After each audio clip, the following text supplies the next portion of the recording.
United Nations Special Envoy says inclusive transition is key to rebuilding Syria. Canadian Prime Minister Justin Trudeau faces increasing calls to resign following the sudden resignation of Finance Minister.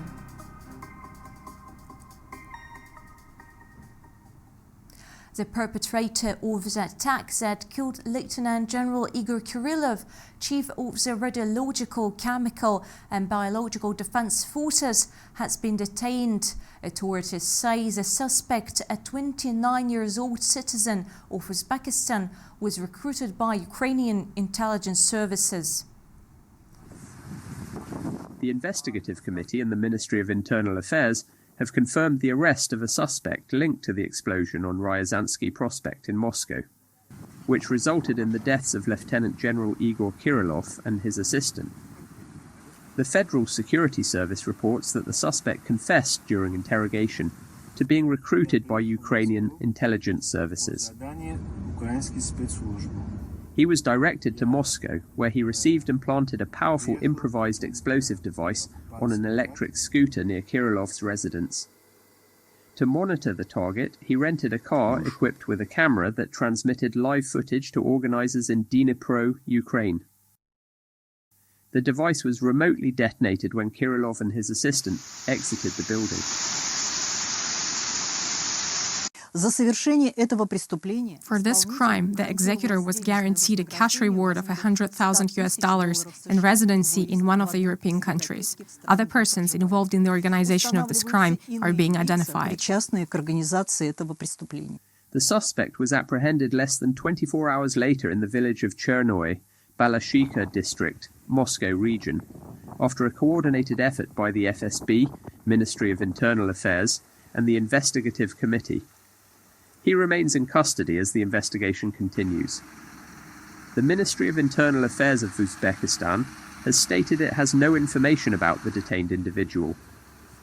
The attack occurred on the morning of December 17th, with the Security Service of Ukraine claiming responsibility and identifying Kirillov as a legitimate target.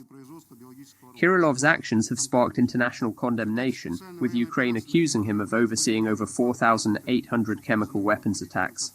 Moscow denies these claims. The possible deployment of foreign peacekeeping troops in Ukraine could be raised today at a meeting of European leaders in Brussels. Ukrainian President Volodymyr Zelensky told this comes as the country continues its efforts to secure NATO membership. The proposals, first raised by French President Emmanuel Macron earlier this year, will be reiterated at the European Leaders Summit in Brussels by President Zelensky. The summit will also focus on strengthening Ukraine's defense, securing long-range weapons, and advancing NATO membership talks. Polish Prime Minister Donald Tusk reaffirmed his country's commitment to support Ukraine's integration into the alliance in a surprise visit to Ukraine.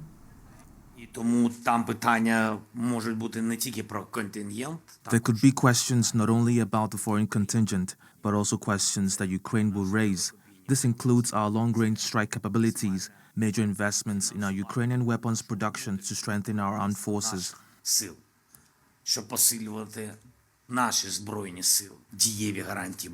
Effective security guarantees in the future mean NATO, and Ukraine wants to understand from those allies on which it depends when this will happen and how likely it is.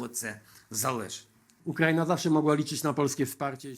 has always been able to count on Polish support when it comes to NATO membership.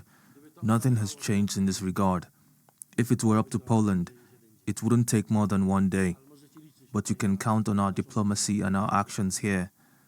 We will do everything we can to make the prospect of NATO membership for Ukraine ever closer. We are aware it's not an easy path.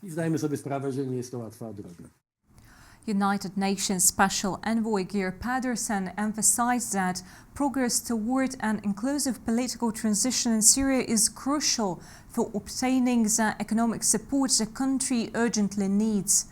Speaking to the Security Council, he noted that reconstruction efforts and sanctions relief are essential. Pedersen and UN CIA Chief Tom Fletcher addressed a 15-member council from Damascus, where they held discussions with Syria's new leadership following the overthrow of President Bashar al-Assad by insurgent forces. Concrete movement on an inclusive political transition will be key in ensuring Syria receives the economic support it needs. There is clear international willingness to engage. The needs are immense and could only be addressed with broad support, including a smooth end to sanctions, appropriate action on designations too, and full reconstruction. Over in Ankara, European Commission President Ursula von der Leyen pledged an additional €1 billion to support Syrian refugees in Turkey during a meeting with the country's President Recep Tayyip Erdogan. The talks had focused on Syria's transition of power, so Erdogan calling for a tangible and immediate improvement in relations between Ankara and Brussels. During the crucial discussions between Turkish President Recep Tayyip Erdogan and European Commission President Ursula von der Leyen on Syria's reconstruction and refugee management issue, Erdogan stressed the importance of establishing an inclusive administration in Syria that prioritizes sovereignty and territorial integrity. He called the European Union to step up its support, calling for substantial investments that would facilitate the voluntary return of millions of Syrian refugees who have sought safety in Turkey.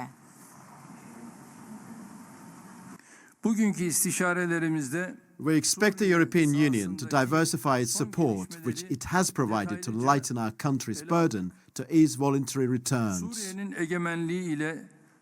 President Ursula von der Leyen, representing the European Commission, committed the EU to long-term support for Syria, emphasizing a focus on reconstruction and humanitarian aid. She highlighted the EU's commitment to supporting basic services like healthcare and education, while addressing migration and border management challenges. With HTS and others. I am very pleased to announce today that an additional €1 billion for 2024 is on its way. This will support, among others, healthcare and education of refugees in Turkey. It will continue to contribute to migration and border management, including voluntary returns to Syrian refugees. Erdogan also reaffirmed commitment to eradicating terrorism, targeting groups like Islamic State and the PKK. Turkish President emphasized the nation's role as the only NATO member that has successfully defeated these militants on the ground. There's no place for either Daesh nor the PKK and its derivatives in the future of our region. Von der Leyen maintained a tough stance on diplomacy, declaring that the EU would not engage with the Assad government. She emphasized that sanctions relief would only be considered if substantial progress was made toward a peaceful transition and reconciliation in Syria. This high-level meeting underscores a pivotal moment in Syria's future, balancing urgent humanitarian needs with the goal of regional stability, reconstruction, and a sustainable path for millions of refugees to return home, all while navigating the complex political dynamics of Syria's internal and external challenges.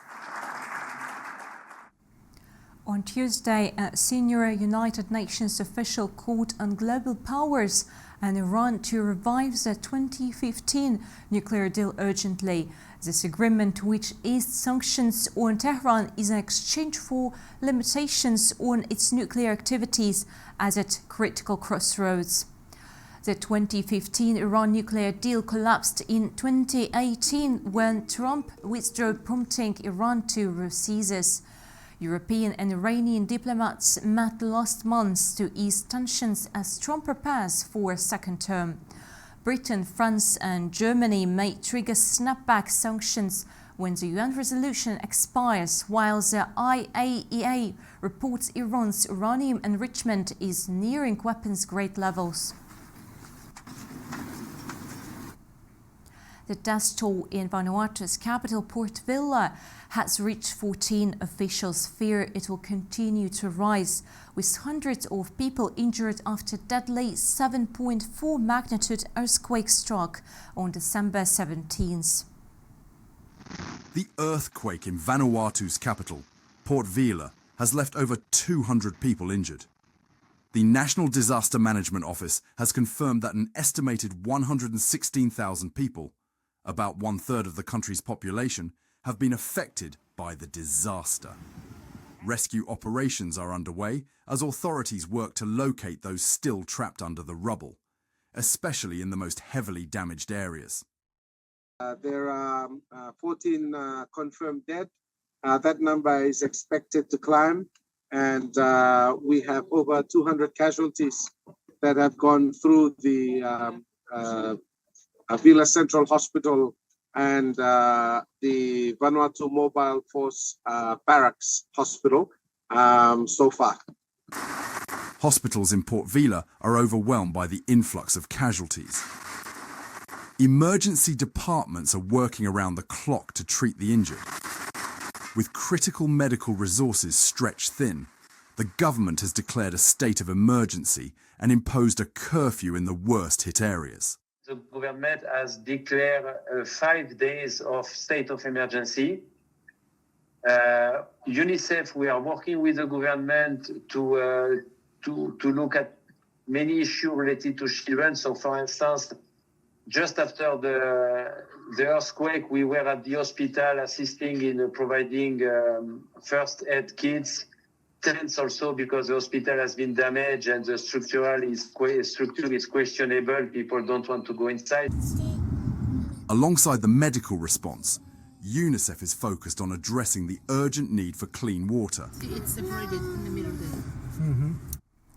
Japanese automotive manufacturer Nissan entered preliminary merger talks to strengthen its competitive position in the electric vehicle market, particularly against the dominance of Chinese companies. Honda and Nissan are considering operating under a holding company and will soon sign a memorandum of understanding, the Nikkei reported. Their respective stakes in the new entity as well as other details will be decided later, and they also look to eventually bring Mitsubishi Motors on as a holding company, the paper said. The Financial Times reported that the exploratory talks about a merger were at an early stage. There are, however, concerns about a possible political backlash since a merger could result in significant job cuts. Any merger would face significant U.S. scrutiny, and President-elect Donald Trump has vowed to take a hard line on imported vehicles, including threatening 25% tariffs on vehicles shipped from Canada and Mexico. He could seek concessions from Honda and Nissan to approve any deal, auto industry officials said. Honda and Nissan both produce cars in Mexico for export to the United States. Honda and Nissan would also have to work out how to integrate their different corporate cultures if they proceed with a merger, analysts said. Now to United States, where Luigi Manon indicated for murder of United Health CEO. He faces 11 charges, including first-degree murder and murder as an act of terrorism. Luigi Manon, accused of killing United Health Group CEO Brian Thompson on a Manhattan street earlier this month, has been indicted by New York prosecutors. The indictment alleges that Mangione killed Thompson with the intent to influence the policy of a government entity through intimidation and coercion. Our work will never be able to undo the fact that a life was lost. We are here to announce that Luigi Manon, the defendant, is charged with 1 count of murder in the first degree and 2 counts of murder in the second degree, including 1 count of murder in the second degree as an act of terrorism. Mangione's attorney, Karen Friedman Agnifilo, declined to comment on the charges. Ivy League-educated Mangione was charged with murder on December 9th for killing Thompson outside a Manhattan hotel. He was apprehended after a 5-day manhunt following the incident. Mangione is currently being held in Pennsylvania on firearms-related charges. Bragg stated that Mangione might choose to waive his extradition rights. A hearing on Mangioni's extradition is scheduled for Friday in Pennsylvania. Friends and social media posts indicate that Mangione suffered from chronic back pain, though it remains unclear whether his health condition is related to the shooting. Mangione has been praised in certain circles, with thousands of dollars donated online for his legal defense.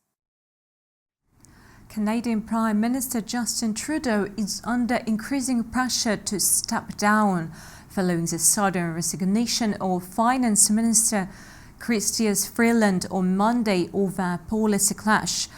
The fallout marks one of the most critical challenges in Trudeau's 9 years of power.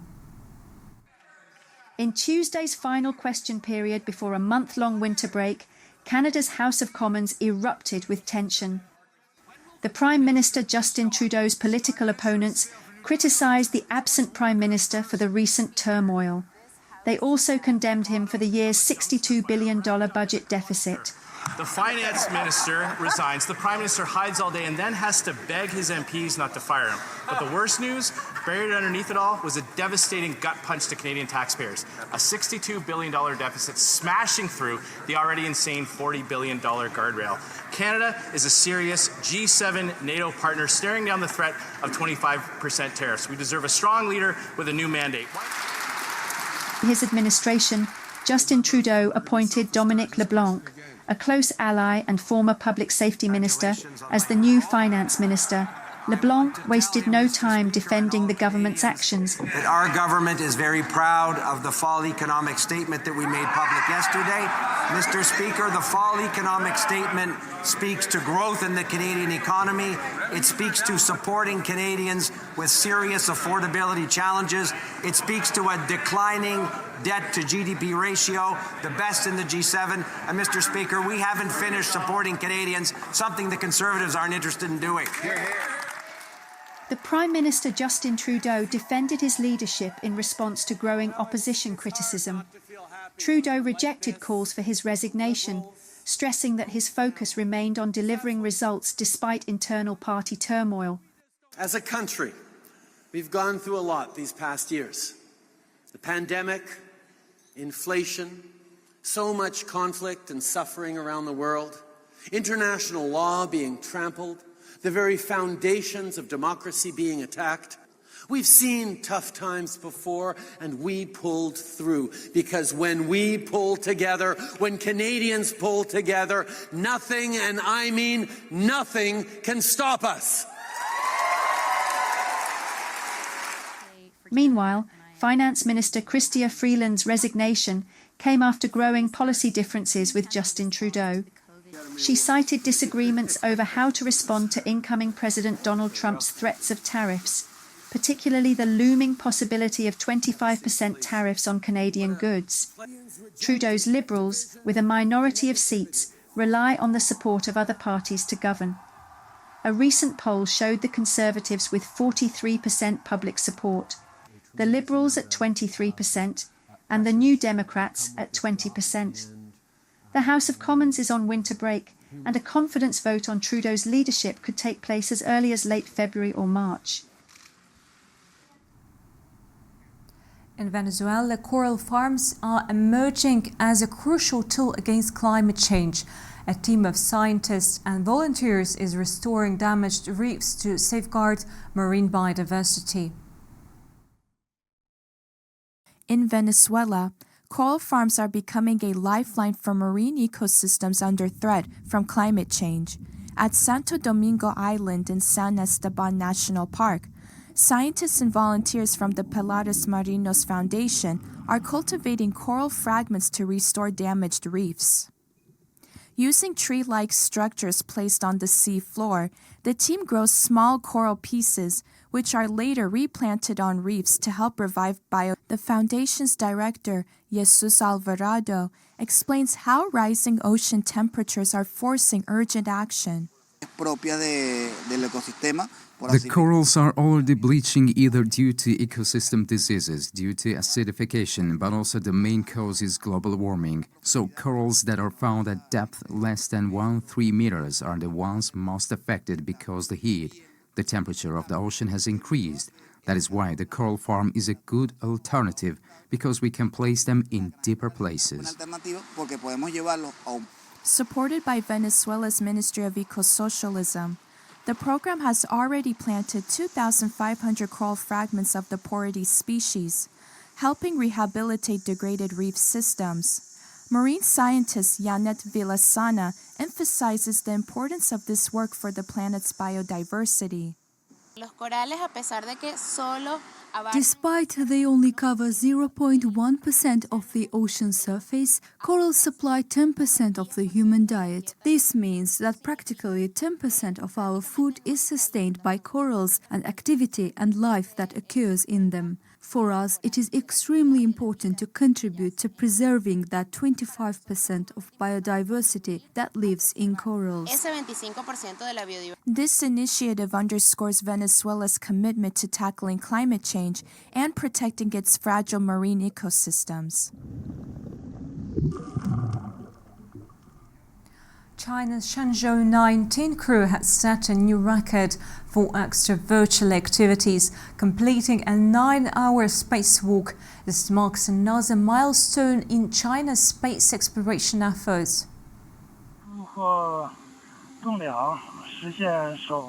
The crew of China's Shenzhou 19 mission has broken a new record for extravehicular activities, completing a 9-hour spacewalk on Tuesday.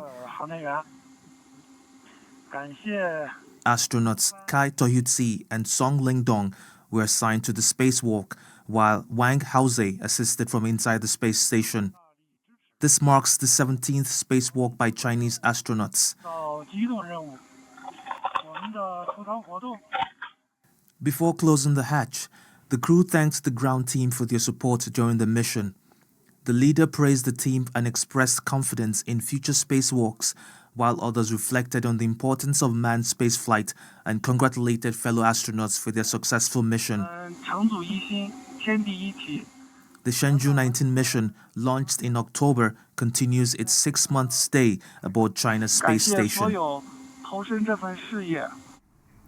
As Christmas is near, Brazil celebrates early as Santa Claus arrives in his unique way, making this holiday season one to remember. Like every year, Santa Claus would come on his sleigh with reindeer. Instead, he arrived in style aboard a jet ski, skimming over the waters of Rio de Janeiro city's river. His unique arrival was part of an event organized by the NGO Heroes of Love, which helps patients with disabilities such as autism, cerebral palsy, and other syndromes, joined with the fire brigade to distribute presents for around 50 children and their parents. Captain Fabricia Scarbi from the Rio de Janeiro Fire Department highlighted her commitment to saving lives in more ways than one during this season, focusing on renewal and well-being. Within the corporation, we already do a lot of work to save lives, to make a difference. So today, we're also doing a job during this season, which is to change lives, to save lives, but with a different approach, one of joy, renewal, strong spirits, and mental and physical health. The initiative brought not only gifts but also a powerful message of hope, showing the greatest gift is the feeling of being seen and cared for, especially during the holiday season. That's all from us at the moment. Thank you for tuning in and keep watching AIM News.